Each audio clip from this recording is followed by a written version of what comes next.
সীমান্তে এখন কোনো ধরনের উত্তেজনা নেই, তবে ভারতীয় গণমাধ্যম এখনো বাংলাদেশ নিয়ে অপপ্রচার চালিয়ে যাচ্ছে, এমন মন্তব্য করেছেন স্বরাষ্ট্র উপদেষ্টা জাহাঙ্গীর আলম চৌধুরী।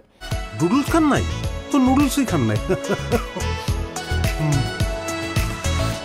সকালে রূপগঞ্জে পূর্বাচল ফায়ার সার্ভিস ও সিভিল ডিফেন্স মাল্টিপারপাস ট্রেনিং গ্রাউন্ডে আয়োজিত আন্তর্জাতিক ভলান্টিয়ার দিবসের উদ্বোধনী অনুষ্ঠানে যোগ দিয়ে স্বরাষ্ট্র উপদেষ্টা বলেন, কোনো দেশ নিয়ে এমন মিথ্যাচারের নজির নেই সারা বিশ্বে। সাংবাদিকদের দেশের প্রকৃত অবস্থা প্রকাশের আহ্বান জানিয়ে তিনি বলেন, দেশের প্রশ্নে সবাইকে একসাথে কাজ করতে হবে। গণ অভ্যুত্থান পরবর্তী পরিস্থিতিতে কিছুটা সময় প্রয়োজন, তবে এর মধ্যে নানামুখী প্রচেষ্টার ফলে সার্বিক পরিস্থিতির উন্নতি হচ্ছে বলেও মন্তব্য করেন তিনি।